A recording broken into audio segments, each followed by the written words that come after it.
Welcome back, everybody. Wednesday, October 11th. John Aravosis here with the Aravosis Report, coming to you live from Washington, D.C., to talk to you today about Ukraine and Israel, the two big war topics of the day, as always. Let me get rolling here on my TikTok. Introduce yourselves. What's going on here? While we're waiting, here we go. TikTok. There we go. But yeah, introduce yourselves if you would while I'm figuring out this. Hang on. Looking for my @ symbol. Oh, maybe not. Oop, 1 second. It's hard typing while I'm doing this on my machine. Israel and Ukraine war updates. Done. There we go. Go live. Boom. Woo. No audio? Is audio being evil or just for you? Everybody else's audio on YouTube working or just you? All right. Well, that's good to know. You scared me there. I hate when there's like technical problems like that. All right, TikTok, getting this going. There we go. Woo! Welcome, everybody. Oh, I didn't even get my... I printed my notes and didn't even bring my notes. One moment. I have to get my notes over from my laptop. My printer. One moment. Too funny. Oops. There we go. Oh, I need my notes. I have a bazillion notes today and printed them off and forgot to even pick them up. So there we go. Yeah, so much news today. Although, again, as always, more news on the Israeli front. Thank you, Shane. Not as much news on the Ukraine front. I really think I think there's two things going on. One, the media is distracted. And two, I think thank you, Arifa. I think the Ukrainians are intentionally trying to not sort of step on the news cycle. I really do. I think they're kind of laying low because they feel like it might be, almost a little gross, them putting out news. Thank you, Lucy. That's my guess. But yeah, thank you, John. There's just not as much Ukrainian. You're not getting a list today because there's literally 9 pages of notes. You're not getting a list. It would have been too long. Thank you, Joe. So I've got to sort of decide what I'm even telling you, but I've got too many notes today. There was no way to cut them back because there's a lot of news. So anyway, welcome, folks. Yes, the hair is cut as of this weekend. I'm very happy. I finally got my hair cut, so it is now behaving. Sasha's doing well. Thank you. I'll give a quick second here to have my cold tea. Thank you, Charles. And then we'll begin. Anyway, oh boy. But yes, lots of news today. Anyway, how are folks doing? Evening, gang. Cold northern England. Oh, and DC is like 67 degrees today, which is almost shorts weather. Basically, blue jeans and a short sleeve shirt weather. Amazing. Younger and fresher. I know the haircuts do help. Gothenburg, lovely. 10 years younger. Haircut helps. I mean, I lost a little bit of weight in the last month too. That didn't hurt either, but hard to lose more. Thank you, Soren. But you lose weight and you look younger. It is true. I've got to lose a little more, but at least it's better. It's better. All right, guys, let me get rolling here. So welcome, everybody. I am John Aravosis. This is the Aravosis Report. It's my nightly show where we typically talk about the latest news from Ukraine. Thank you, Ali. Lately, we're also talking about the latest news from Israel, since I am a show that focuses on foreign policy, foreign affairs. Thank you, Pedro and Tom.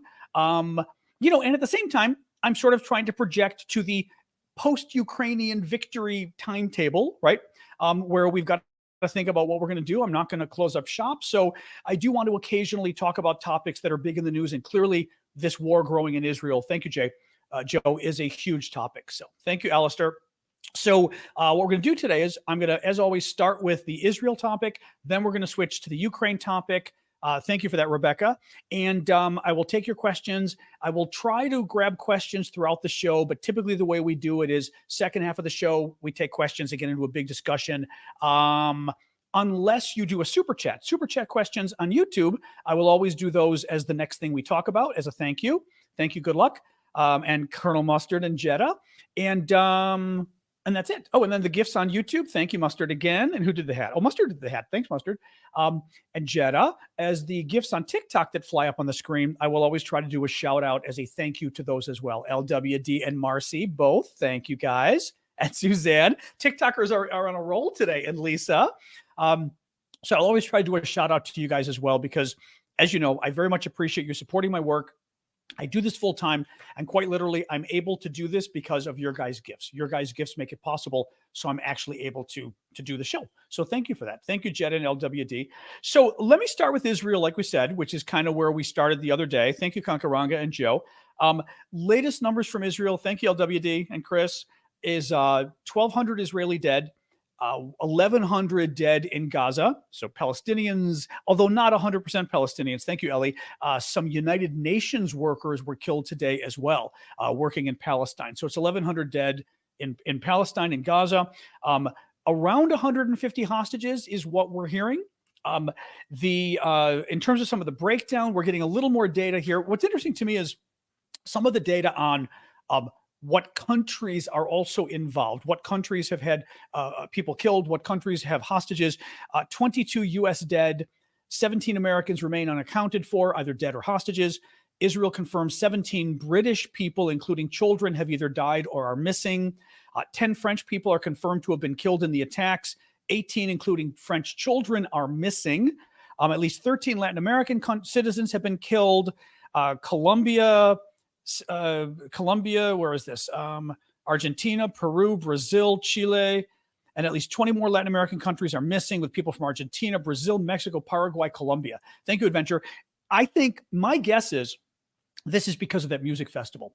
Thank you, Freedom. This music festival was such a big deal and attracted people from all over the world. And I suspect you also had, thank you, Adventures, as well. You also probably had tourists just traveling in Europe and hearing about the music festival in Israel, so they went. An amazing list of countries of, again, not just those killed, but the hostages, because as I was saying yesterday, I think it kind of complicates things having so many foreign hostages. I mean, we'll see, but it sort of complicates it for any one country going in and trying to help, because you're not just putting your own hostages at risk, you're also putting the other hostages at risk. So anyway, it's a very dicey situation. Palestinians, 250,000 Palestinians have been forced to leave their homes. The equivalent of 1 in every 8 of the 2.1 million population in Gaza. This is because of the attacks. Israel said they killed 3 more gunmen today in Israel. Now, what's interesting about that is yesterday we were hearing that the gunmen had all been killed, that basically there were no more gunmen in Israel. And now today, 3 more were killed. That means there is still concern that there may be gunmen in Israel. And I was hearing more on the news about that basically the concern is they still don't have them under control, which is obviously not good news. Palestinian President Mahmoud Abbas is planning to meet U.S. Secretary of State Blinken tomorrow. That's good. Blinken is in the area. The Israelis formed a unity cabinet. Thank you, Susan. Yeah, she's oh no, she's not under here. She must be on the bed. Yeah. Oh no, she's in her little bed behind me. I can't show you because it's too hard to show, but yes, thank you for that.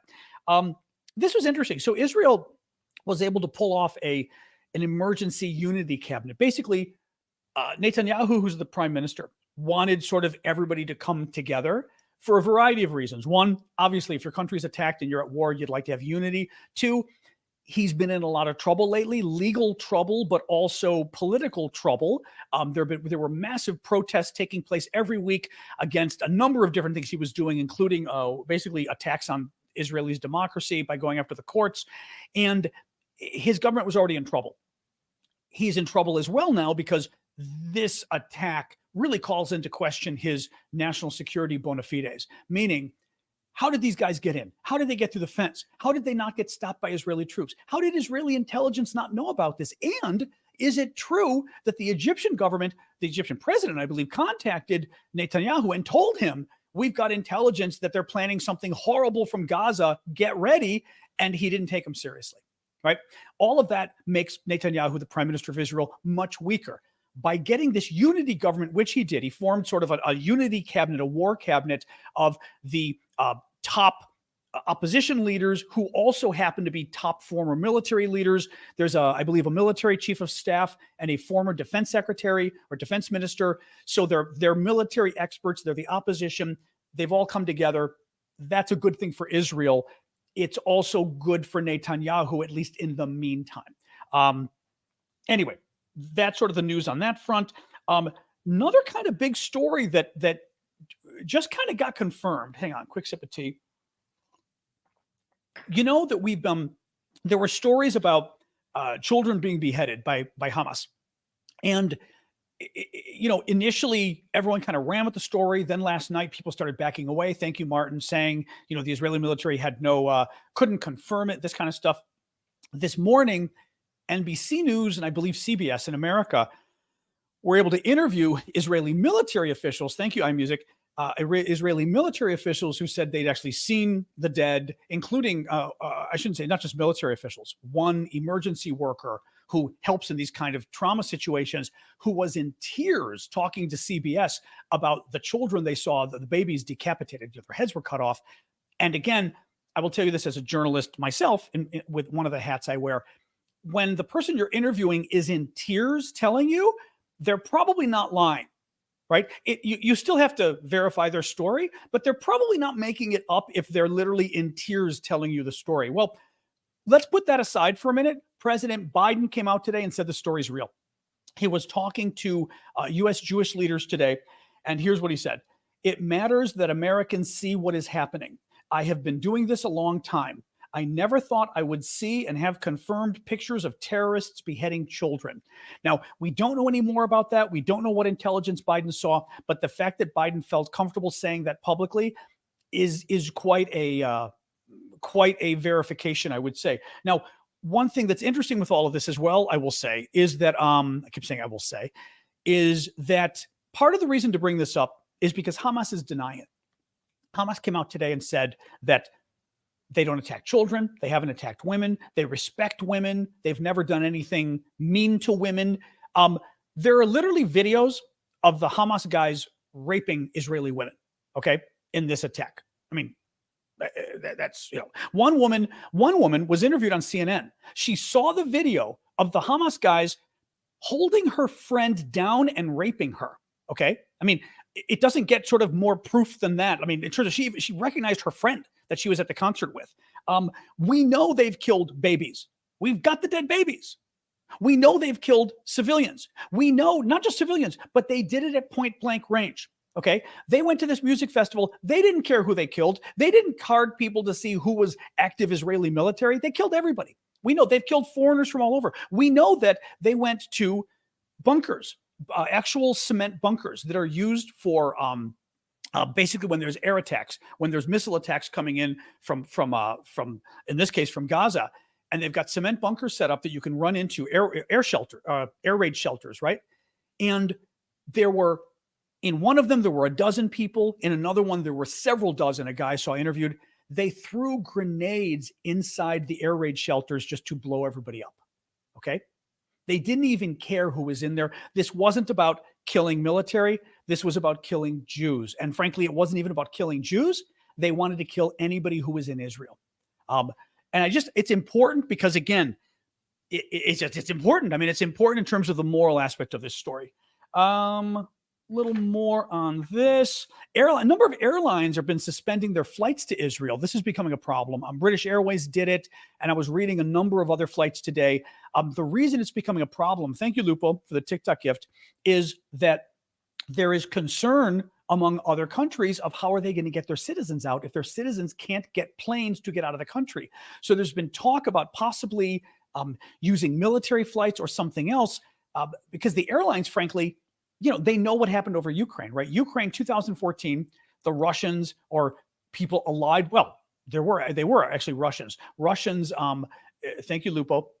The Russians shot down a Malaysian civilian airliner, killing, I always forget, guys, was it 298 civilians? It was a horrific number of civilians that the Russians killed. So it's understandable why the airlines, the big airlines flying into Israel are going, you know what? We don't want to get shot down, whether it's Hezbollah in the north or Gaza in the south. So they're going to have to figure out how they're going to get people out. One point I wanted to bring up, I was sort of looking into this today because I was sort of thinking about this. And when I looked into it, I was right. Now, one thing that always bothers me about this conflict, and I've told you guys this before, I get really annoyed at how sort of vicious people get on all sides of this conflict. Thank you, JJ, for the TikTok gift. There are certain issues in America, in the world, that you discuss and everybody goes insane. This was before, by the way, before like the big polarization we have now in America where COVID becomes controversial, which is ridiculous, right? But one of them was this issue, the Middle East. Whenever you talk about the Middle East, it just was nonstop, the crazies on all sides. And one thing that bothers me is I think there is a decent amount of anti-Semitism thrown in about Israel. Israel done a lot of bad things. Israel has also, and Jews overall, have had a lot of bad things done to them over the last 4,000 years. It's complicated, right? Palestinians, a lot of bad things done to them. They've done a lot of bad things too. It is very complicated. One thing I was looking at specifically was Gaza. So I want to show you the map. This was the map that I printed off the other day. And Israel's in yellow. Unfortunately, they made everybody else the same color. I'm gonna have to colorize it myself to make it a little easier. Gaza is this little territory right here. Okay, this is Egypt, Israel, West Bank and Gaza make up the state of Palestine. Okay, Jordan, Syria, Syria, Lebanon, and you've got Gaza, which is right here. And I was looking at this the last few days, trying to kind of figure this out myself, and I finally did some research on it today. And I was going, okay, the big quote about Gaza is that it is basically an open air prison because the people in Gaza aren't really able to leave. They're stuck there. There's squalor, there's poverty, etc. And I kept looking at the map and going, how is it that Israel is and it's Israel. Israel is exclusively to blame, they say, because of Gaza being an open air prison. And by the way, my sister was telling me friends of the family had gone to Gaza. Thank you, Bonnie. And it was horrific. I mean, the poverty, just horrific squalor in terms of what these people have to live in. Okay, so absolute true that the conditions are horrible for them. But I'm looking at the map going, how is it that Israel is responsible for making Gaza a prison when Gaza shares a border with Egypt? Doesn't that mean they can just escape there? Right? I'm confused. And we were told the last few days that how can they escape? Because the Israelis said, like, get out or we're going to bomb you. And everyone said, well, how can they escape? Israel won't let them in. And I kept looking at the map going, well, not that we want them to flee their homes. I get it. But can't they just flee to Egypt? Let me read you some stuff here. Al Jazeera. Al Jazeera is a big Middle Eastern news outfit. Very good. A little pro-Arab, but they're very good, very reputable. Al Jazeera. Rafah is the sole possible crossing point in the Sinai for Gaza's 2.3 million residents. So the Sinai is this part of Egypt over here. And there's one crossing in Egypt for the Gazans, the Palestinians in Gaza, to be able to come to Egypt. One crossing. The rest of the 40-kilometer long, 25-mile long strip of land is surrounded by Israel and the sea. The passage of people and goods is strictly controlled under a blockade of Gaza enforced by Egypt and Israel. Egypt has a blockade as well. It's not just Egypt. It's not just Israel. The Egyptian border is closed. A little bit more from Reuters. Thank you, JR. Reuters. That was Al Jazeera from Reuters. Egypt is moving to avert a mass. This is today now from Egypt. Literally Reuters today. Egypt is moving to avert a mass exodus from the Gaza Strip into its Sinai Peninsula, Egypt's Sinai Peninsula, as Israeli bombardment halted crossings at the main exit point from the Palestinian enclave on Tuesday. Israel's assault on Gaza has caused alarm in Egypt, which has urged Israel to provide safe passage for civilians from the enclave rather than encouraging them to flee southwest towards Sinai. The Egyptians want the people from Gaza to go to Israel. They don't want them to come to Egypt. Okay. In 2008, tens of thousands of Palestinians crossed into Sinai, Egypt, after Hamas blasted holes in a border wall. Hamas had to blow up a border wall that Egypt put up there to stop the Palestinians from coming into Egypt. Okay. And the reason, and frankly, I don't blame Egypt for this, the reason Egypt is so upset about this and doesn't want the Palestinians is because Hamas is a terrorist group and it has sort of ideological sympathies or aligned with the Muslim Brotherhood, which is a really bad terrorist group in Egypt, and they don't want more terrorists coming to Egypt.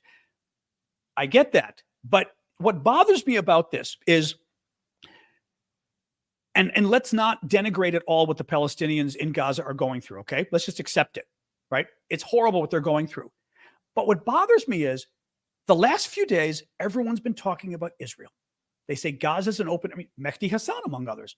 Israel, it's an open air prison in Gaza. Israel won't let them out. Israel's going to bomb them. Where are they supposed to go if Israel won't let them come in? Right? Nobody talks about the fact that Egypt has closed its border. Egypt won't let them in. Egypt has literally said the refugees from Gaza should go to Israel. I mean, wouldn't it make more sense for them to go to Egypt? I mean, it's just on its face, right? Thank you, Bonnie. But anyway, my point here is there's a little bit of bias, is my point in the reporting, because there is Israel deserves its share of blame in all of this, but there is definitely a blame Israel and don't look at anything else kind of aspect to this. And this is one good example of it, that nobody wants to talk about. I am shifting blame. I'm absolutely, random guy says you're shifting the blame. Of course I'm shifting the blame. I am saying that Israel and Egypt both are to blame. And once you've got an Arab country that's to blame as well, it gets very interesting when you make it about racism and everything else. It gets very interesting. And this is one of the things when I had studied this in graduate school, we had a wonderful professor who I just Googled last night. He had died. Wonderful professor at Georgetown. And one of the things we learned was the Arab countries really don't like the Palestinians. I mean, the Palestinians have gotten a raw deal. Thank you, Chazak. Palestinians got a raw deal from, the UN, from the Brits, from the creation of Israel. I mean, they got a raw deal across the board, and they really got a raw deal from the other Arab countries who pretend to care about them. Thank you, Artur, but really don't care about them. And it's just a matter of, the reason I bring this up is you're not going to solve a problem if you don't. And by the way, there are a lot of American issues like this too on the left, the right too, but on the left that I'm not even going to get into right now, but where we don't want to admit our own fault in part of the problem. And if we don't, we can't fix it. But my point is, Israel's part of the problem. Palestinians are part of the problem, frankly. And the Arab governments are also part of the problem. And it's complicated, as I always say. Thank you, lizard person. 6Evo, percent of nukes being used or World War III breaking out. The only way that nukes are going to be used is if Israel is about to get wiped off the map. Israel has nuclear weapons. I'm talking like 20 years ago, the conventional wisdom was that Israel had about 100 nuclear bombs. So they've clearly got that now. Israel's not going to use them, especially because they don't want to piss off America. They also don't want to lose the support that they may have in the world. Israel will not use nuclear weapons unless its survival is at stake. And its survival is at stake would be something akin to, all the Arab countries invade, and it looks like Israel might not be able to survive, that the Arabs might be able to actually take Israel and occupy it or whatever. Then they might use their nukes. Wikipedia is saying 90 warheads. Okay, that's sort of what the conventional wisdom has always been. World War III breaking out. The problem with things like World War III is, what does that mean? The Russians, I've always said this, the Russians have no desire to get involved in a war in the Middle East. They're having a hard time in Ukraine, right? In the same way that the Russians don't want to have to fight NATO because they're having a hard time fighting Ukraine. Why the hell would the Russians want to now have a war in the Middle East they had to deal with, right? In terms of them fighting in it, they'd love a war in the Middle East that America has to deal with because it takes our attention away from Ukraine. But a war that the Russians have to fight us too, they don't want that. So no, I'm not worried about World War III, so to speak. I am worried, though, about a broader war in the Middle East with Israel and Gaza and Hezbollah in southern Lebanon, Syria playing games, Iran playing games. Does Israel feel the need to then bomb Iran? There's lots of issues that can get worse and worse, Let me see here.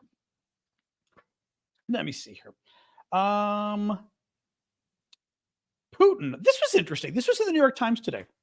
Putin has been very sort of reserved. Thank you, Arifa. Putin has been very reserved about speaking out about the attack. Now, listen to this. This is New York Times. Amid the worst attack on Israel in 50 years, the high regard that Mr. Putin has shown for Israel in the past appears remarkably absent. More than 3 days after the start of the incursions by Hamas, there have been no message of condolence from the Kremlin, even though Mr. Putin previously published such notes of sympathy in the wake of terrorist attacks in Israel. And he has not yet called Mr. Netanyahu, even though he spoke with Israeli leaders at least 11 times in 2022 and developed a close relationship with Netanyahu over a decade. Oh, thank you, JA. That's a very nice one. I appreciate that's very cool, actually. I don't know that I've seen that one before. That's very cool. Thank you.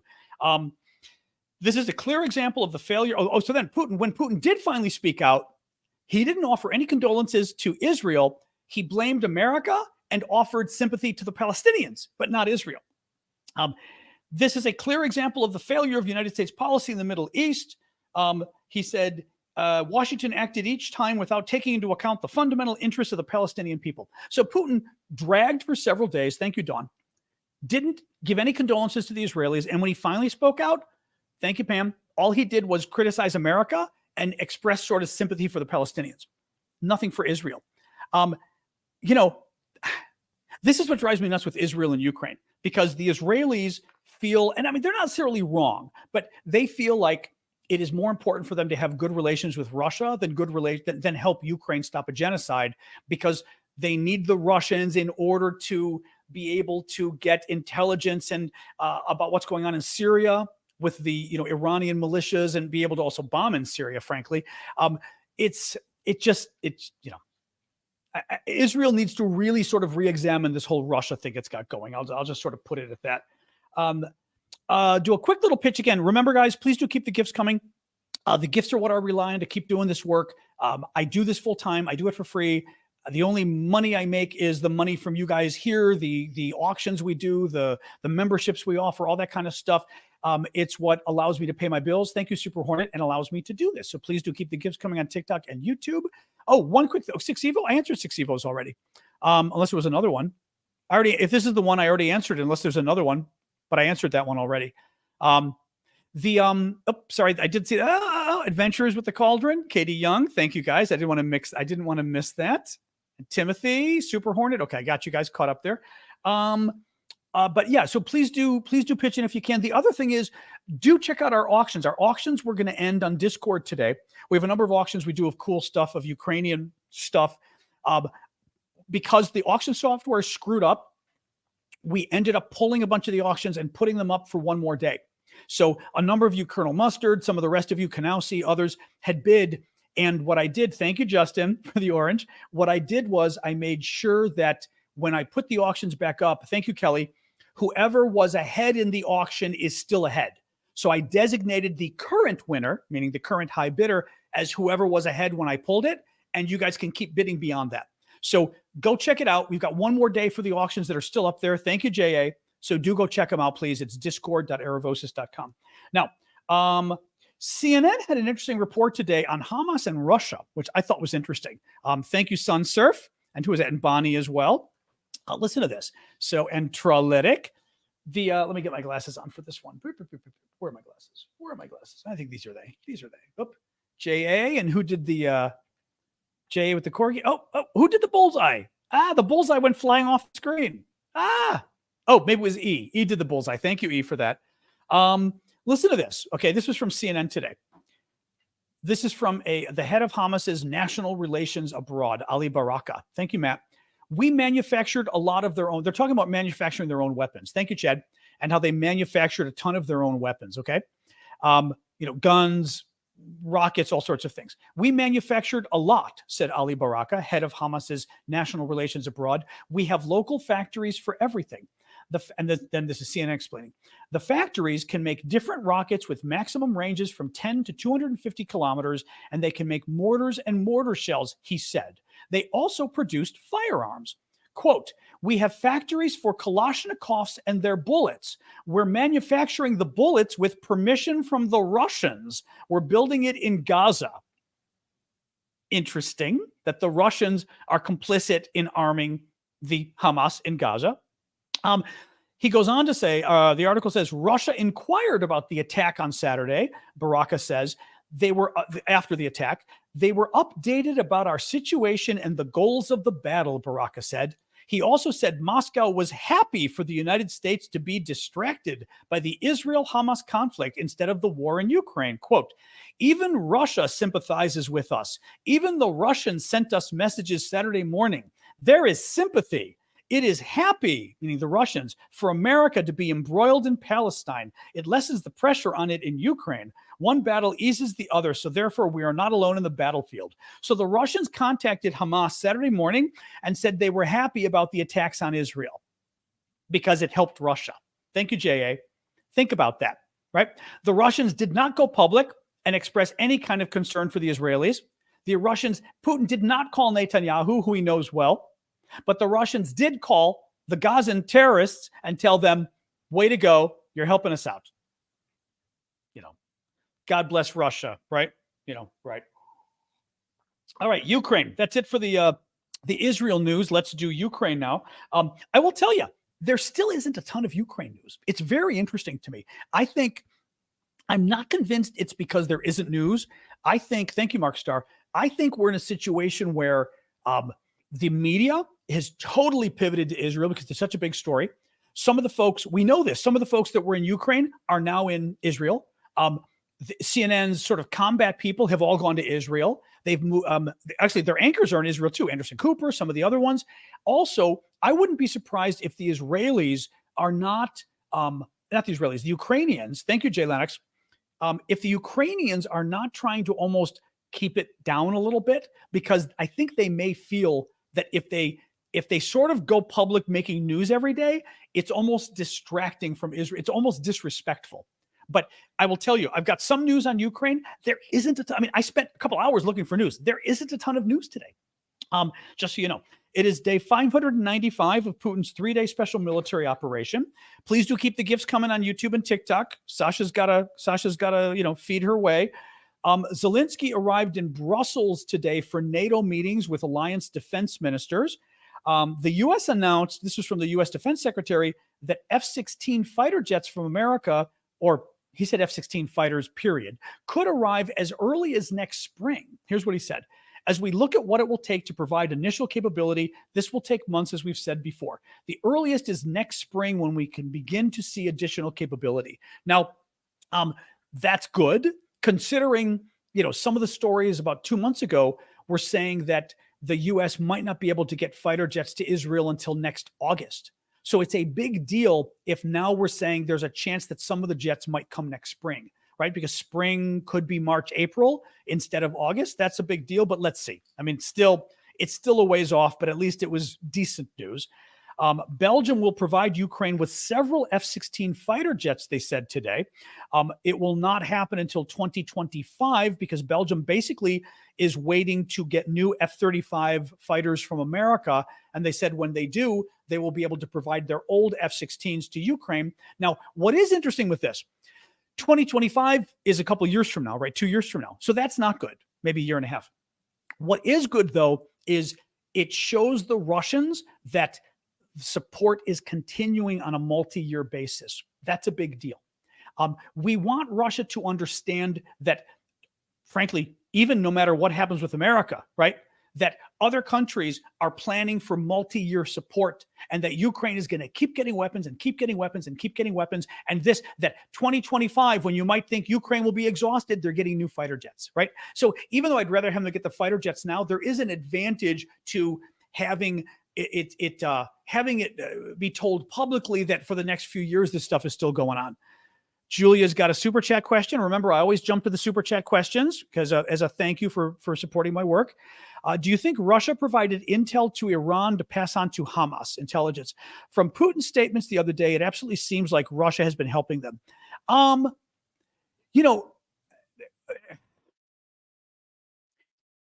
Certainly Russia would. The question is whether Russia did. Russia probably wants to be careful because, no, we're not going to wipe out Palestine. Marvin, not cool. Not cool. Yeah. Mute Marvin at the very least for a while. Not cool. Sorry, that pissed me off. What was I saying here? Oh, the intelligence. So from the Russian perspective, they want to be very careful what they do because they don't want to give Ukraine, they don't want to give Israel justification to basically help Ukraine, right? By basically pissing off the Israelis so much that Russia had a hand in this, that then the Israelis go, fine, then we're going to give Ukraine technology, we're going to give them weapons, we're going to give them everything else, right? So, that's an interesting question right there. As far as would they, of course they would. I don't know whether they'd think it was smart. Now, I think for sure the Russians would have told first of all, the Iranians knew this was coming. I think they did. The Iranians probably told the Russians it was coming. I'm sure they did. The Russians probably would have helped if they could with satellite imagery or whatever of the different Israeli bases. I'm sure they did. I just, who knows, but I wouldn't be surprised. I wouldn't be surprised because the Russians are in trouble in Ukraine, and it would frankly help them if America got into another war in the Middle East, because it detracts America's attention, it takes America's resources, and it also gives the Ukraine haters in America another argument, right? We have to save Israel. We can't help Ukraine, right? It's. So yeah, I wouldn't be surprised, Julia. I mean, we don't know, but I wouldn't be surprised, More here. Belgium is going to, I did say this. Belgium's providing the fighter jets. Thank you, Conrad. Diamond Band, this is good. Belgium, speaking of Belgium again, Belgium, together with the European Union and group of 7 countries, is very close to finalizing a system that will ban Russian diamonds from the market, according to Belgium's prime minister. The UK Ministry of Defense today mentioned something about Russian mental health with their troops that I thought was interesting. The Russian military is facing a mental health crisis. This is from the British Ministry of Defense. In December 2022, Russian psychologists identified approximately 100,000 military personnel suffering from post-traumatic stress disorder. This number is almost certainly now higher, because this was last December, mind you, it's already October. This number is almost certainly now higher as the Russian military, thank you, Jay Ticker, as the Russian military fails to provide sufficient rotation and recuperation. So in other words, last December, they had 100,000 troops suffering from PTSD. They don't give these guys breaks. They don't rotate them to less, less dangerous areas. And if anything, they don't have enough troops. They keep reusing the same troops. So these guys have got to be in even worse shape than they were before, and even more troops. Belgium has created Belgium's done a lot today. Belgium has created a 1.7 billion euro or $1.8 billion fund for Ukraine, financed by the tax revenue from interest on frozen Russian assets. Canada presented a new aid package for Ukraine. Good news for you Canadians. I know we never really have Canada news because it doesn't come up, but here we go. Canada presented a new aid package for Ukraine that includes munitions and winter equipment. The winter equipment will be funded from the $370 million tranche announced by Prime Minister Trudeau, including boots, thermal layers, winter sleeping bags, and 2,000 female military uniforms. Finland pledged $100 million in defense aid for Ukraine. Was this the last one? And and the Russian authorities are seeking to fine a prominent human rights advocate for criticizing the war in Ukraine. He wrote on, I think, Facebook or somewhere, sort of an essay saying that Putin was promoting fascism in Russia. So they arrested him, wanted to throw him in jail for 3 years, and now they're talking about giving him a $2,000 fine, which is a lot of money in Russia. But it kind of just goes to show you, like, you write an essay saying Putin is turning into a fascist. So what does he do? He throws you in prison for it. Kind of proves the point. All right, let me, since the auctions are still live, I will show you a couple of our auction items, and then we're doing questions.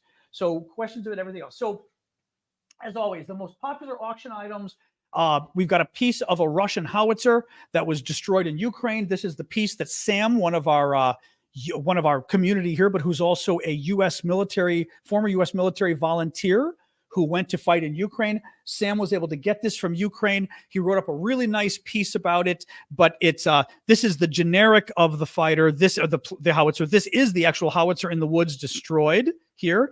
And this is the howitzer on display. I'm flashing you guys the middle finger.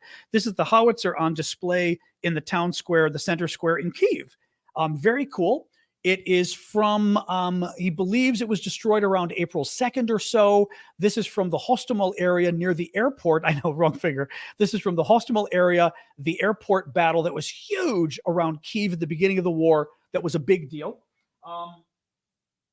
This piece is doing quite well too. Su-34. This is a piece of an Su-34 fighter jet, or fighter bomber actually, Russian, shot down over Ukraine. It's a neat piece because it's multi-layered and got the, what do you call the nut joints or whatever they're called. But I like it because the back is neat because it's got like the skeleton of the airplane. And my favorite part I've shown you guys, it has the Russian serial number in there, which I think is neat. and it's the the GB of the Russian alphabet are the first two letters, like GB. I'll show you guys, which I just think is neat, having the Russian lettering too. Nut plates, they're called. They're nut plates. Nope. So anyway, it's a very cool piece. So this is doing very well. Neat, like I said, neat. It's a neat piece. And the sweatshirt already sold. The sweatshirt did well. I think maybe that's really cool Russian military helmet we've got. I think that's about it for now. I don't want to sort of waste your guys' time with all this stuff, but you can go to the Discord and check out more stuff. But those are two of the neatest things we've got. Don't scratch what? Scratch the Russian aircraft piece. Can't really scratch it. All right, guys. Cliff Wolf. Cliff has a super chat question. Let's do our questions now. But yeah, so the auctions are over at discord.aravosis.com. So Cliff says, rumor is that Russia helped Hamas in jamming the Iron Dome. Ooh, interesting. Allowing more rockets to hit. I have heard nothing about that, Cliff. As I said, unless the Russians thought they could get away with it, but if Russia were caught doing that, they'd be in real trouble, because I think Israel would turn around and say, screw it. We're going to help the Ukrainians. And that's very, so I don't know. I'll answer this the way I did the other question. Would Russia do it? Absolutely. Right. Would they jam the Israelis Iron Dome missiles to help the Gaza, the Palestinian, the Hamas kill more Israelis? Yes. Thank you, Kat. Would they want to get caught? No. So that's the only thing that I think might hold them back. But I've seen nothing on it. No. So yeah, more questions, guys. Let's do our Q&A now. All right. Do you think other Middle Eastern countries, Iran, will get involved with this new war? Iran's going to try to muck around, I think. Iran will certainly try to cause trouble. Iran's been giving weapons and aid anyway to Hamas. The question is what they're willing to do, because Israel will bomb the hell out of Iran. Israel will have no concern about bombing Iran. So I don't know about that, but I think Iran is going to, certainly through its proxies, because Iran's got, Hezbollah, for example, they've got proxies they can use who are basically other terrorist groups working with Iran, supported by Iran. So, how do you justify 75 years of occupation? I don't know. How do you justify 75 years of terrorism against Israel? It's the same. That's what I'm saying. It's chicken and egg. It's two sides of the same coin. How do you justify 4,000 years of terror against Jews? How do you justify not doing something for the Jews after the Holocaust, when 40% of the world's Jews were exterminated? The thing is, this is one of those things where, again, I always tell people, you can judge history, but you also sometimes you should judge history with today's sort of mindset. Sometimes you've got to judge history by what was going on at the time.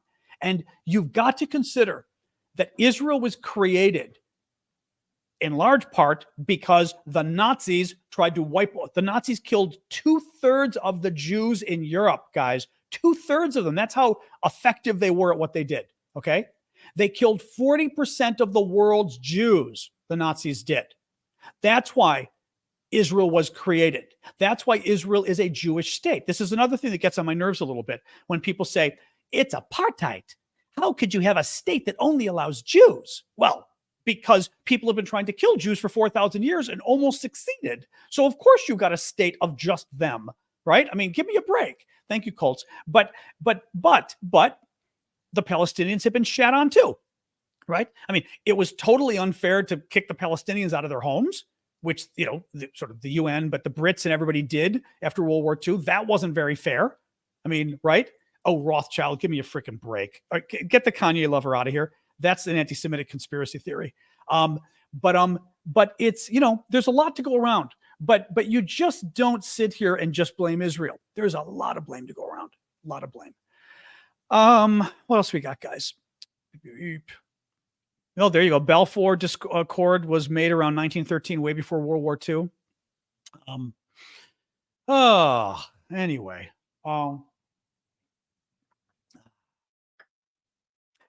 Look, this is the problem. No, Mel asks a good question. What could or should the Palestinians have done? Seems like they're fighting oppression.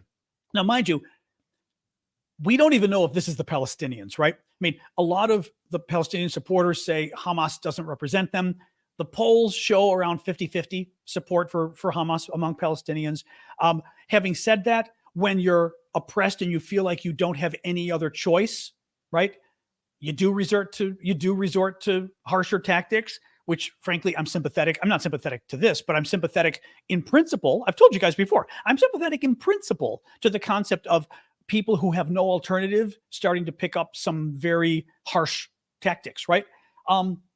But I also think, for example, what Hamas did this weekend, they didn't attack Israeli. They did attack Israeli military. Had they just attacked Israeli military, that would have been a different question. You don't go and cut the heads off babies. When you're cutting the heads off babies, that tells me you're not here to liberate Palestine, right? You're here because you hate Jews. That's why you're doing it. I mean, I see. Also, by the way, here's the other problem, by the way, and this is what's sad about it because the Palestinians can't help it. What Hamas did this weekend is not going to help the Palestinians at all. This is going to hurt the Palestinians. Israel now is going to go in and they're going to destroy Gaza and they're going to kill a lot of people. And a lot of Palestinians are going to die. And it's exactly what Hamas wanted to have happen. They wanted to stop any kind of peace from happening with Israel. The Saudis were on the verge of reaching a peace deal with Israel that the U.S. was brokering. Thank you, amazing. And that peace deal would have basically pushed Hamas out because the crazy terrorists wouldn't have really, right? The crazy terrorists would have been out of the picture. They didn't want that. That's a big part of the reason Hamas did this. Hamas doesn't care that Israel is going to be forced, mind you, right? You cut the heads off babies and you're forcing Israel to go crazy in response. They want that. They want Israel to kill Palestinians. That's what's so sad about this, is that the guys fighting for the Palestinians aren't really fighting for the Palestinians. They're using the Palestinians. And they know the Palestinians are going to be killed, and they're happy to do it because it'll make Israel look bad. And again, I'm not saying Israel won't deserve some blame for killing Palestinians. But the point is, Hamas wants Israel to kill Palestinians. That's what's so freaking nasty about this entire thing. I mean, that's what I'm saying. This issue, don't believe anybody who tells you there's a clear-cut, clear-cut answer or clear-cut whatever. It is complicated as hell. There's more than enough bad faith to go around, but I will say, Hamas, forget it. I mean, that's just not even, thank you, Ernie. What else we got, guys? What else we got? It is complicated. I mean, and I don't know what we're going to do. I don't know what we're going to do. It's people have been trying to solve it forever. It's getting nowhere, we're not getting nowhere. This deal with Saudi Arabia would have been nice, Gaza's under attack. I wouldn't be surprised. We know it is, but that's not really new. Okay. Well, now you're getting blocked. All right. I would have left you there, but 3 posts in a row means you get blocked. Sorry. All right. Sorry. Angel's getting his wings. All right. Sorry. There we go. What else, guys? What else? They do need to, well, I mean, the thing is, look, you need a Palestinian leader who's a good guy, and you need an Israeli leader who's a good guy. We've had Israeli leaders who were good guys, and we've had really bad guys like Netanyahu. I mean, I don't like Netanyahu. I think he's a warmonger. But the Palestinians the problem is if a Palestinian leader would probably get killed for getting too close to Israel at this point, It's a freaking mess. I don't think there is an answer for peace. Ashley said, what's the answer for peace? I don't think there is one. I really don't. I mean, you have to get rid of the radicals. Iran keeps helping the radicals. Syria keeps helping them. Russia keeps helping them. There isn't anything more about what oil pipeline. Do you mean the gas pipeline from Finland to Estonia, Shane? Wasn't sure what you meant.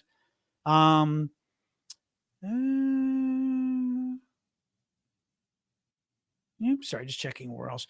The Discord, just type in your browser discord.aravosis.com. Should bring up the Discord community. It should. See what else we got here, guys. Chip. What else we got, guys? Actually, it's funny. I had a ton of news, but we actually finished the news early, which is surprising.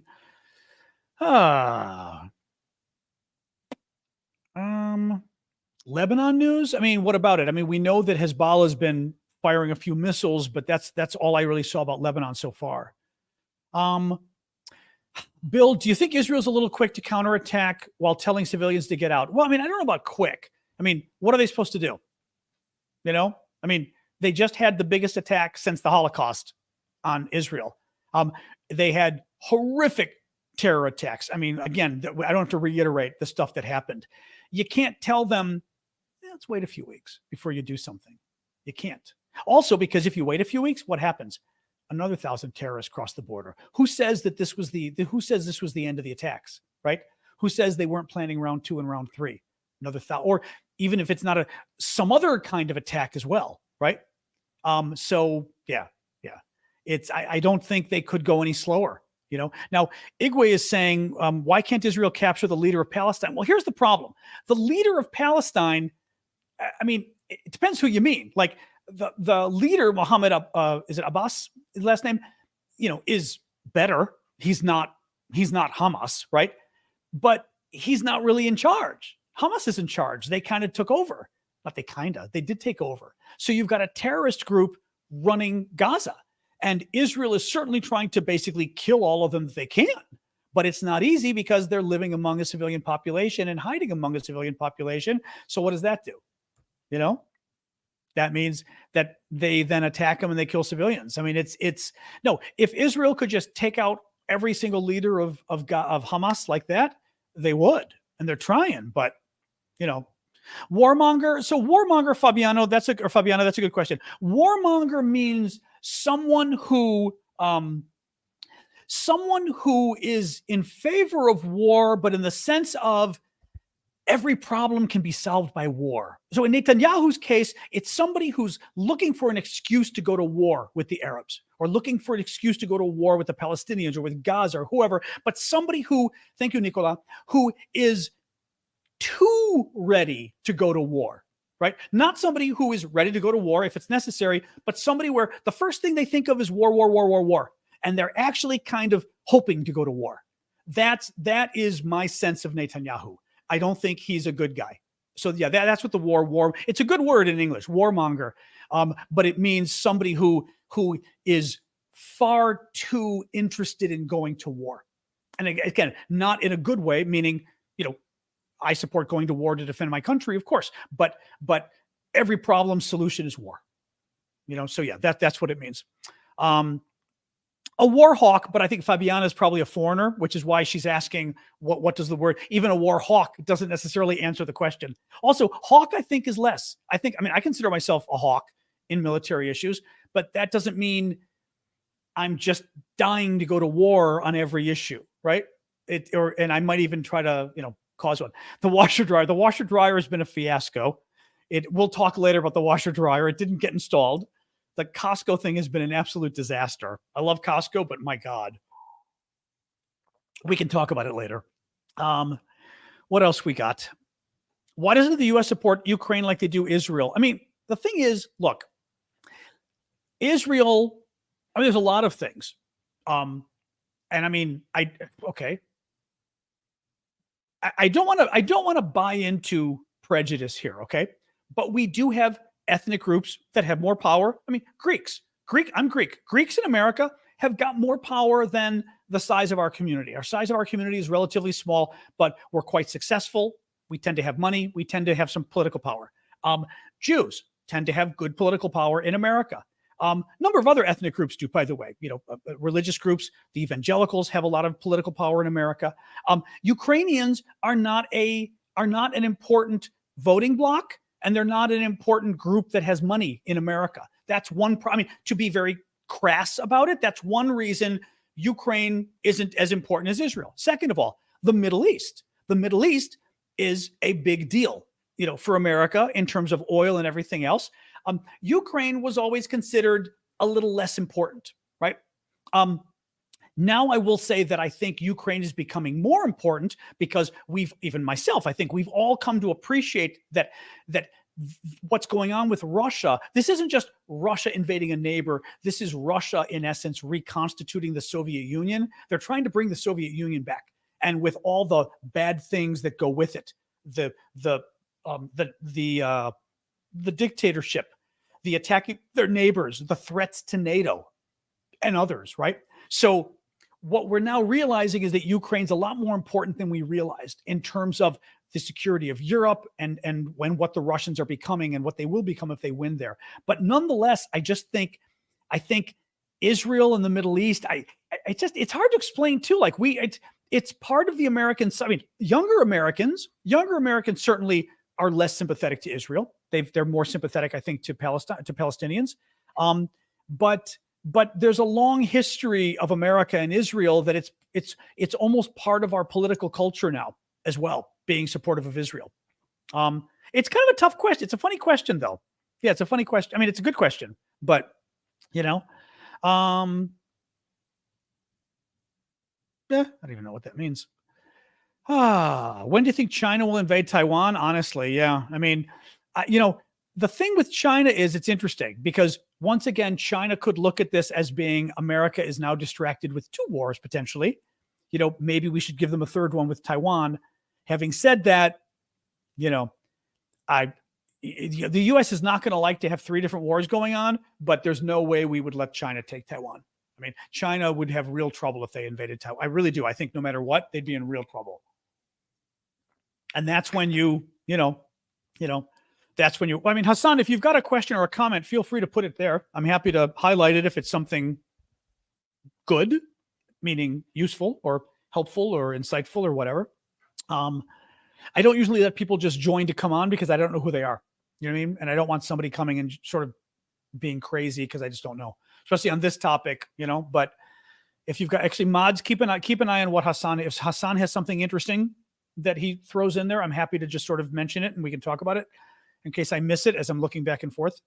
I don't know that there's an end game or resolution to this. Which war? You mean the Israeli or the Ukrainian one? The Israeli Palestinian one? I don't know. I just don't know. I really don't. I mean, you need sane leaders on both sides. You need people wanting peace. And again, what Hamas is doing, Israeli, yeah. Thank you, Susie. What Hamas is doing, and Lori as well, they want Israel to go crazy. That's why they killed all these people. That's why they did such brutal killings. Thank you, Chris. They want to make it so Israel doesn't have a choice but to go and blow up a lot of Palestinians. It's really effed up. It's really screwed up. And I mean, and again, how do you get to there? You know what I mean? How do you get to a point where you let sort of the peace process continue when you've got people like, I mean, and again, Hamas has been running Gaza since 2007 or so.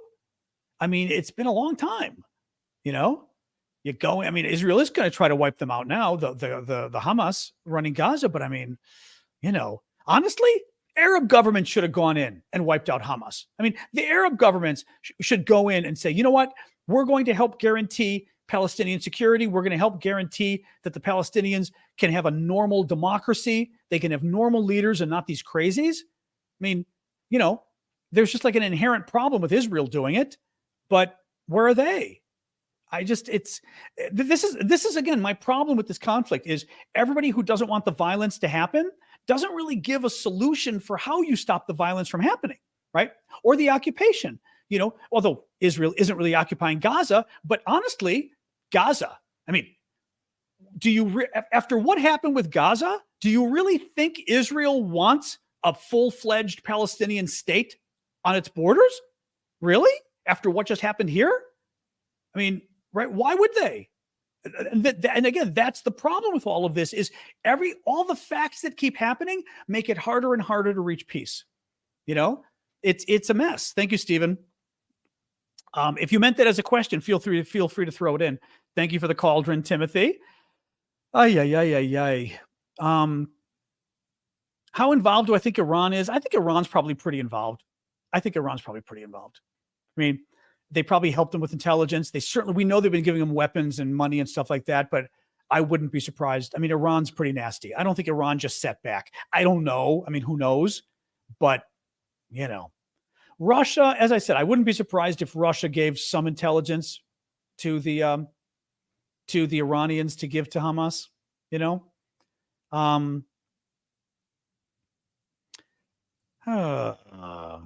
Are there any Arab governments that aren't already in a war?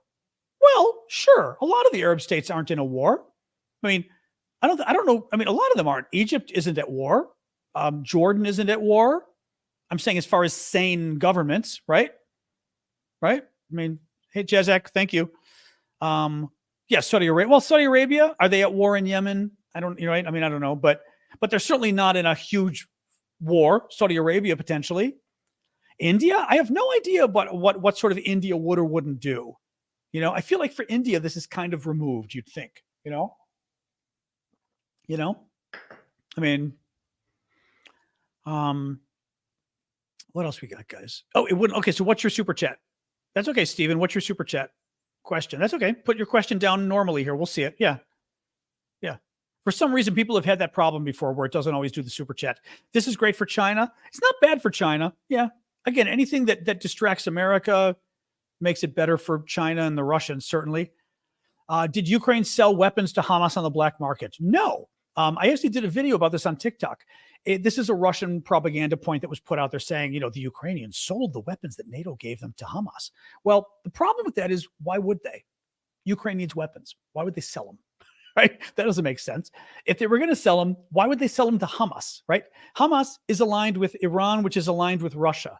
So why would Ukraine, thank you, Vicky, sell weapons to the allies of the people trying to destroy Ukraine? Right?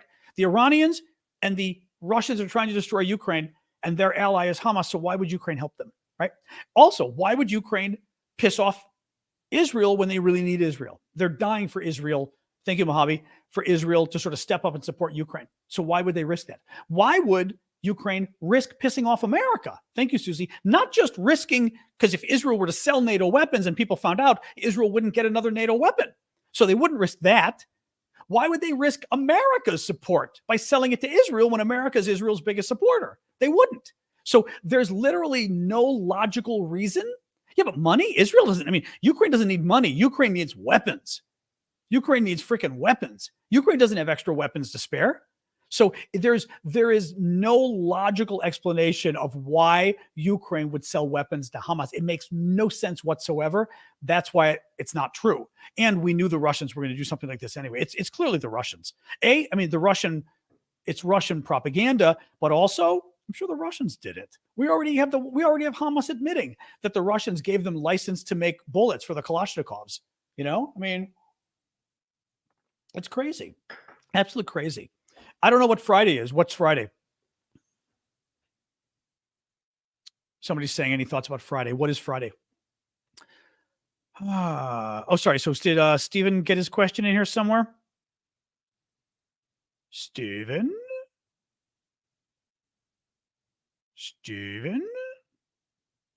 Oh, Stephen. Yeah, maybe they are kind of filtering something out. You know, I'm guessing I may have a keyword. We may have had people spamming, and we may have a keyword that's blocking it, Stephen. Hang on. Oh, here it is. Yeah. Here's Stephen's question. Do you think so? Stephen had a super chat question over on TikTok, on YouTube. My washer dryer. It's supposedly coming Saturday. It's been a nonstop zoo with Costco trying to get my washer dryer. Stephen's question. Do you think? Oh, thank you. Who is that? Ryan for the gift. Do you think Russia caused the war with Israel to stop the flow of weapons to Ukraine and divert them to Israel? Russia didn't start the war. Russia, I think, certainly helped if they could. Russia would have, okay, if Russia could start the war, they would. Yes. I'm not convinced Russia started the war. Hamas has been planning this for a long time. Thank you, Ryan. You know, I wouldn't be surprised if Russia had been helping them. I wouldn't be surprised if the Iranians had been helping Hamas all along. But I don't know whether this was, you know, this invasion was planned because of the invasion of Ukraine and they wanted to, you know, distract America, everything else. I think Russia got lucky, maybe to some degree. Friday the 13th, Russia got lucky maybe that this happened, and Russia may have heard it was happening and said, "This is great. We're going to help you. Let's make it even bigger." You know. So I don't know. I mean, it's possible. Then again, it's possible. We know Russia. This is the kind of thing Russia likes to do. You know, they're trying to do it with Serbia. They're trying to just stir the pot and make a little war happen there to distract NATO. So this is what they like to do. They like to stir the pot and, make war, not love. Right. So,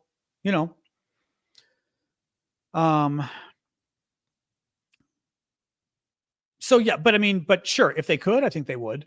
Thank you, E, for the TikTok gift. Appreciate that. Well, ours, we were talking about solving the problem, but I don't know how you solve it. That's the thing. I think you need leaders on both sides that are committed, and I don't know how you get around it. I just don't know how you get around it. The super chats are over on YouTube, Kaizen. I mean, you could write a question here. I'll try to sort of keep an eye on them. I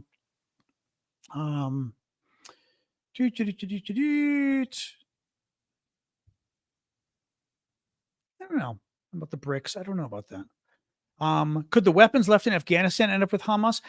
Good question. I don't know what the connection, if any, the relationship is between the Taliban in Afghanistan and Hamas. I don't know. Now, if I were the Taliban, I'd want to be keeping those weapons to keep myself strong. I wouldn't want to be giving away weapons, right? Because where's the Taliban getting replacements, but who knows? Yeah, that was yesterday. Sorry, but somebody's saying the Israeli army said it didn't have confirmation about allegations that Hamas beheaded babies. That was yesterday. They got confirmation today. Multiple, thank you for the gifts there, Janice. Multiple Israeli army spokespeople and rescue workers said that they saw the babies beheaded, and President Biden came out today and confirmed that Israeli babies were beheaded. So I think at this point, it's been confirmed now, sadly. Do you think the war in Israel will affect funding and support of Ukraine from the U.S.? Possibly, yeah. I mean, the risk is that Americans see this and think, oh, another war. Okay, Israel, sure. Israel will help, but do we really need Ukraine now detracting from Israel and taking weapons and money? Like, that could be an argument that works for people. Or if Democrats are smart, or if, I should say, not just Democrats, anybody who supports Ukraine is smart, but I don't know that they are. But if they're smart, they would jump in and say, the world's a dangerous place.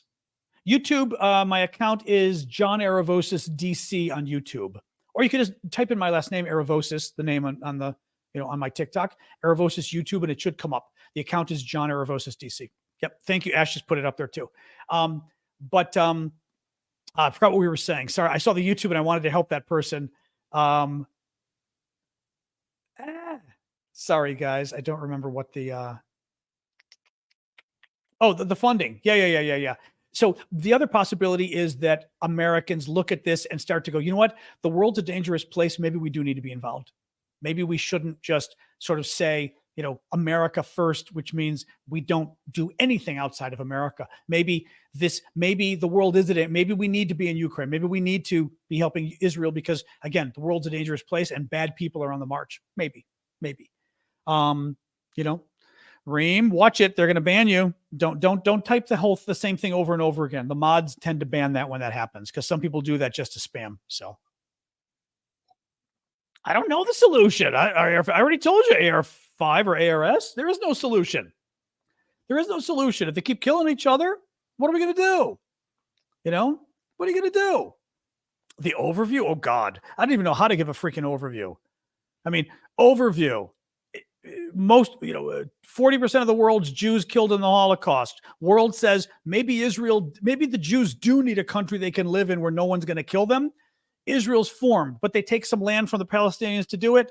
Palestinians pissed off, rightfully so. Arab countries say, screw this, let's kill the Jews. They invade. Israel says, I don't think so. They win the war. They grab some land. Arabs invade again. More or less, Israel wins the war. Israel grabs more land. And so Israel starts occupying land because the Arab countries keep invading them. And then the Arab countries get pissed off because the Israelis are occupying their land. But why are they occupying the land? Because the Arab countries invaded them. But why did the Arab countries invade them? Because the UN gave Israel land that was the Palestinian land. I mean, the whole thing is... That's my point. It's as if no one's to blame in a way when you go back to the beginning. That's the problem, right? In a way, no one's to blame. I mean, also, this whole notion, I mean, it's a mess. It's a mess. And again, why the Jews wanted their own country? Well, they almost got exterminated. No one, I mean, American Indians went through that. Native Americans almost got exterminated pretty much. I can't think of too many groups of people who have been almost exterminated from the planet. You know what I mean? In my own history, right? We've got Native Americans and I've got Jews. I mean, there are more. Obviously, there are more. But you know what I mean? Like when that happens, you do something about it, which makes sense. So it makes sense that they created Israel, but it also makes sense why the Palestinians are pissed off. And then, as I said, the Arab countries, a lot of them couldn't care less about the Palestinians. So they kind of just let the Palestinians be stateless. You know, I mean, that's just horrible too, you know? Ugh. Anyway, if Israel was never formed, there would be peace in Palestine. Well, yeah, if World War II never happened, there'd be peace in Palestine. What's your point? If anti-Semitism never existed, there'd be peace in Palestine. Okay. I mean, yeah, that and $4 will get you a Frappuccino. I mean, you know, I mean, sure, but you know, also, if the world simply accepted Israel as an independent country, there'd be peace in Palestine, because they'd have their own country. The land got split up, but they'd have their own country and they'd be free and they'd be peaceful. And right, I mean, so like it's you could sort of play that game back and forth, you know? No, well, that's a good point too. The Arab world could have created a Palestinian state before the creation of Israel. Good point too. No, I think there's just, like I said, it is a complicated issue and there's a lot of bad actors all over the place. You know, it's just, you know, do I think support for Ukraine will decrease if the conflict in Israel escalates? It's hard to say. It's hard to say. I don't know. Fox. I've been on Fox before. In the old days, Bill O'Reilly, who was a big guy in Fox, used to love to have me on.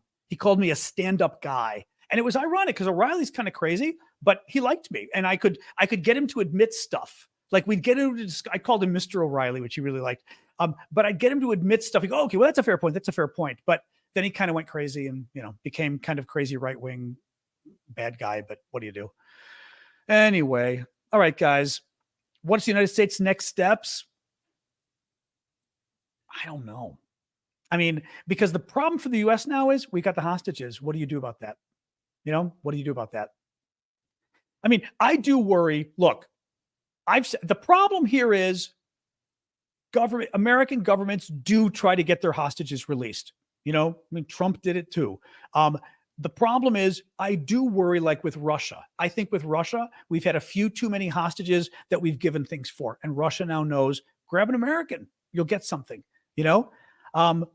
The Iranian thing and stuff, I do think it's an issue. I do think it's an issue. I don't think it's what caused this.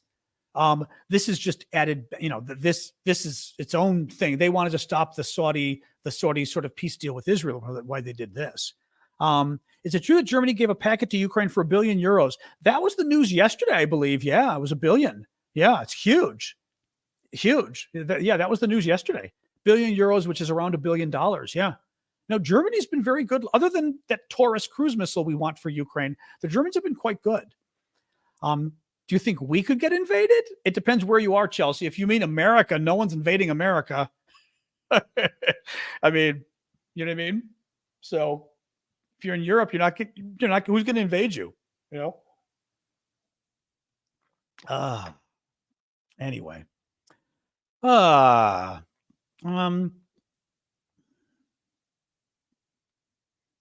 Other than the U.S., will other nations send military aid and equipment? Do you mean to Israel? I don't know. Oh, Kalisperas us. I don't know. I mean, because the thing is, look, Americans traditionally much stronger supportive of Israel than Europeans. Europeans tend to lean more towards the Palestinians as a general rule. I don't know. Maybe there's specific countries in Europe that are better or worse, or you know, not even better to use that word, that are lean more towards Israel. I don't know. But I don't know. That's a good question, actually, whether any other foreign countries would look to Israel and say, we need to get you more weapons and things. With the Brits? I don't know. You know? Or because they've got so many American weapons, do they tend to just need American stuff? You know? Israel does have a very strong army. Yes. They just called up their what do you call them? Their reserves.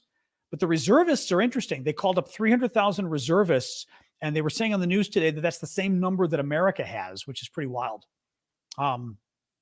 So no, they've got a big army and a good army. The problem is Gaza is very difficult because it's an urban area, and urban warfare is bad.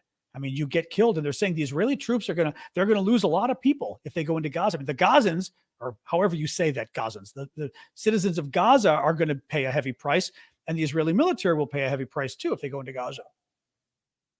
It's like all around not a good thing. Do you think NATO pushed Russia to invade Ukraine? No, absolutely not. Absolutely not. Putin wanted Ukraine. Putin proved it back in 2014. He wants the land. He wants the land. And he also has said repeatedly he does not believe Ukraine is an independent country. The Russians have said they actually believe that Ukrainians are Russians who don't realize they're Russians. They've literally said this, that the Russians were going to go in and re-educate the Ukrainians to educate them on the fact that they're actually Russians. They just don't know it. And then you look at the Russian war crimes, right? I mean, Russia's done horrific attacks on civilians. You don't do that if you invaded because NATO scared you and you wanted to secure things. Then why kill all the civilians, right? Why commit all the? Even the UN has said Russia's committed horrific, compared to Ukraine, horrific numbers of war crimes. Why would they do it, right? Unless there's something else going on. So no. Putin wanted the land. Putin wanted the land. He wants Ukraine. He wants, this is the Soviet Union. He wants, Ukraine was part of the Soviet Union. Putin wants it back. And he also wants Poland, I think part of Poland back, and the Baltic states and everybody else. Ukraine doesn't have lithium though, does it, Skylar? Skylar is saying lithium. Ukraine doesn't have lithium though, do they? That would be wild if they did. Does Ukraine have lithium? I don't think so. Get out of here. Ukraine has lithium? I'm seeing a number of people say, we know oil. We know oil off of Crimea. Cobalt? Okay, cobalt's important too, though. I believe cobalt. Isn't cobalt what is also important for electric vehicles? Lithium? Ash, you crack me up with your knowledge of these things. It's lithium in the Donbass area. That's very interesting. Okay, that's interesting. Yeah, because lithium is not nothing. Lithium is very important for electric vehicles, which, as time goes on, could be very important, right? That's very interesting. Okay, cobalt's important too for electric vehicle batteries. Yeah. Wow. Interesting. Okay, I did not know that. Largest in all of Europe for lithium. Holy cow. Yeah, for the batteries, it's electric vehicle batteries especially. Interesting. Exactly. Now Elon's going to invade Donbass. Well, he already kind of, hey, don't put it past Elon that part of what he was thinking by supporting Russia in the war was Russia takes over eastern Ukraine and Russia provides Elon the lithium he needs. I mean, seriously, I would not put anything past him. Yeah, Google says Ukraine has approximately 500,000 tons of high quality lithium. Now, I will say, I don't know what 500,000 tons is. You know what I mean? I don't know whether that's big in the grand scheme of things economically, right? But I'm assuming by your wow, it is. Interesting. SH2 says, I'm Israeli, but I don't really have an opinion on the situation in my country, but I can tell us what. Well, let's see what you say there. And then, and somebody else whose name I can't read because it's in Hebrew says, what is my opinion about this war? I mean, I've been saying from the beginning of the show that I get very divided on the conflict in the Middle East. I have been brought up very pro-Israeli, and I don't mean my family. I mean, I am of a certain age that I have watched Jews get killed all over the world by terrorists. And that has made me very sympathetic to Israel, its need to exist, and the way Israel defends itself, which some people would call too harsh, right? I understand why Israel is harsh, right? Because Jews are getting killed. Having said that, I also understand why the Palestinians are so desperate, because they've got nothing, but they've also got nothing because the Arab countries don't care about them either. It's a catch-22. Now, in terms of what happened recently, forget it. What happened recently with Hamas needs to be destroyed for what they did. It is obscene what they did this weekend. And Israel has no choice but to go into Gaza after what Hamas did, and it's going to be bad. They don't have a choice. So that's what saddens me about kind of where things are right now. Thank you, Timothy. I think, like I said, what Israel's going to do, I don't think there's any alternative than what Israel's about to do. And I think what Israel's about to do is going to be very bad, but I don't think there's any alternative for them, So, so that's my quick take on the current conflict. But I also think what Hamas did, forget it. They've got to, there's Israel. My point too is Israel. I had read the other day that the Israelis were saying they need to basically more or less demilitarize Hamas and remove them from the leadership of Gaza. And I think that's true. I don't think they have a choice. They've got to get rid of them. They've got to get these guys out of power and make them no longer a military power. They don't have a choice. They don't have a choice, So, well, get out. That's not Sydney. The alternative is to get out and let the Palestinians get their land back. Where do you propose 10 million Jews go? Right?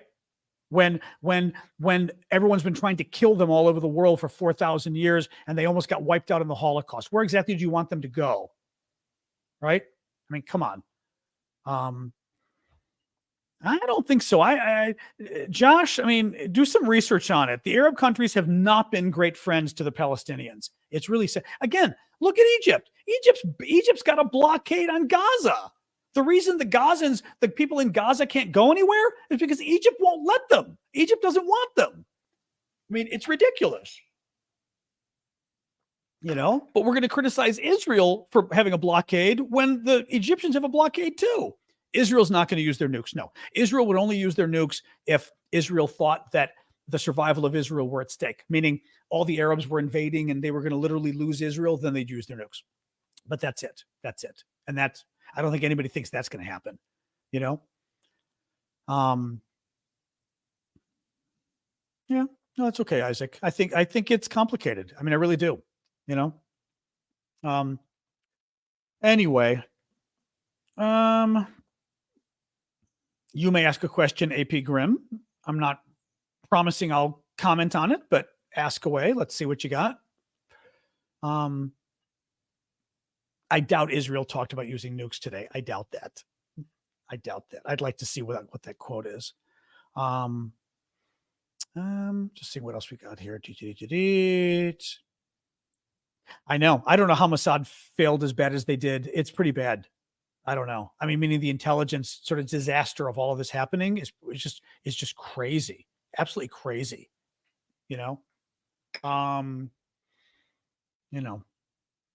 Will this change the Arab countries' view on Israel? I mean, what I think it does, no, I don't think it'll change their view. What it does is it makes it politically untenable for them to be friendly with Israel. So Israel will bomb the hell out of Gaza, and it will make countries like Saudi Arabia be in a position where they can't normalize relations because it will look bad, because the Israelis are killing people in Gaza, right? I don't think it's going to change their opinion of the Israelis at one bit, but politically, it will make it more difficult for Arab countries to be friends with Israel or not enemies with Israel. That's what gets difficult, Beep, beep, beep, beep. Israel doesn't want to start a war with Lebanon. The question is whether Hezbollah, which is the terrorist group in southern Lebanon tied to Iran, whether they try to start a war with Israel. But, I don't thank you, PP, for the super sticker. Israel certainly would rather not have another war in the north. Does this strengthen Netanyahu politically? I mean, yes and no. Look, when you're at war, at least at the beginning, people tend to rally around the government, right?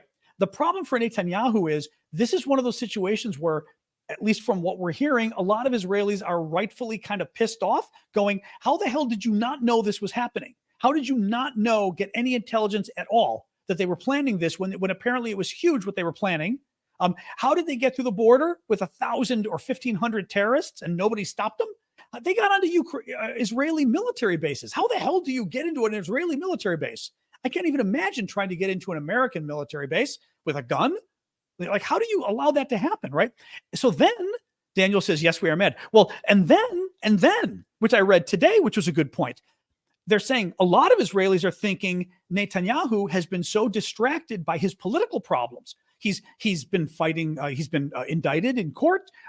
He's well, he's got a lot of the weird stuff he's doing with the Israeli Supreme Court and trying to dilute democracy in Israel, that he's so focused on the domestic problems and his own personal problems with court that he's not paying attention to national security. So that hurts Netanyahu. The only thing is, again, when you're at war, people tend to rally around and they don't necessarily want to overthrow their government when they're at war. But, or people can say, we've had it, we're at war and we've got a leader who screwed up. Let's get somebody who won't screw up. That's possible too, So anyway, that's a good question. Which Arab countries have a peace treaty with Israel? That's a really good question. I don't recall. I mean, Egypt does from years ago. Who else has got the normalization? I don't want to name them without being sure. Who else has got treaties with Israel now? I was going to say Jordan, but does Jordan have one? Saudi Arabia, we were waiting for Saudi. Remember, because Saudi was the one the Americans were going to do now. Does Jordan actually have one? Okay. No problem, Grace. I try. UAE, I don't know. Yeah. Would a paper stop a war in the Middle East? I don't know what that means, Shade. What does that mean? This right now is not a Palestinian-Israeli war. This is a Hamas-Israel war. Thank you, Grace, right? This is clearly Hamas attacking Israel right now. This isn't Palestinians. But 50% of Palestinians support Hamas, which makes it kind of, send in Dennis Rodman. Yeah. He'll give half the country to North Korea. Oh God. Well, here's the thing. I don't know. I was going to answer a question, but I'm not going to do it. How does this affect Biden's reelection? That's an interesting question. It depends how it goes and how people see him handling it, right? There is certainly a chance that Americans look at this and go, oh my God, how many wars will there be under Biden, right? Or they look at it and go, Biden's handled these wars pretty well. If Donald Trump were president, he might have handled these worse. It depends. It depends how they perceive the wars going and how they perceive America handling it. I will say, I think Biden does a really lousy job on messaging. So Biden will probably not do a very good job on how he's doing. Biden could do a great job on this war and it'll still come across badly because Republicans will spin it that way and Biden's terrible at marketing.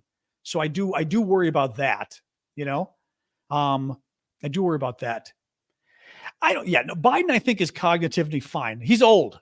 No, because somebody said, is Biden cognitive able enough? Biden's old. Look, he's old. Clearly he's becoming old. His mind, I think, is there. I just think he's old, but his mind is there. He knows his foreign policy stuff inside out. Let's face it, Donald Trump. If we're really talking about like minds, Donald Trump isn't exactly Mensa material. But I don't think that's the issue with Biden. I don't think there's anything with Biden you could point to where you could say, this problem's happening in America because Biden's too old. No, right? I don't think so. But I do think he's old. I think he comes across old. He does. There's no more news about the Finland-Estonia pipeline. I was looking at it today. Yesterday, there was a leak this weekend. The Estonians convinced somebody tried to blow it up. The gas pipeline. It certainly looks like the Russians, but we don't know. But there was no news sort of on that today. There wasn't any additional news.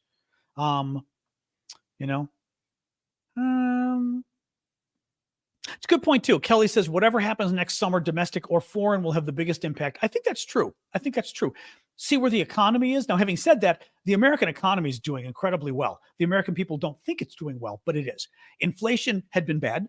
Inflation is much lower. Now, for those of you in Europe, you're going to laugh because American inflation got up to like 8 or 9% and people flipped out.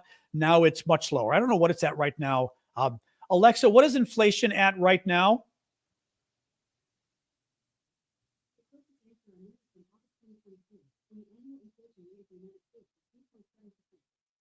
3.7 in August. Alexa, stop. The American inflation rate's gotten low. People think it's too high. Thank you, Velika. I will say this too. The American economy is doing great. It's absolutely doing great. The American economy is doing great. Thank you, Shanlin. But people don't think it is. So that's going to affect the election too. Would a female American president have an effect on Middle Eastern politics? That's funny. I don't know. I mean, I think it would be interesting to see how the Arab governments would deal with her. That would be interesting. But I don't think a woman changes things. You know what I mean? But yeah, I don't know. Yeah, but it doesn't matter, Tiffany. The economy's doing great. I mean, yeah, a lot of Americans, you weren't doing great before either. I'm saying, like, just because the economy is doing great doesn't mean we live in a country that has high poverty rates traditionally. We live in a country that, a lot of people aren't insured. That's America, right? So if the economy is doing great, that doesn't mean everybody's doing great, but under no president were you probably doing great, So that's like, but that's the thing. But is the economy doing great overall? Yeah. Inflation's down. Prices went up. Unfortunately, they're never going to go down because once they go up, they stay there.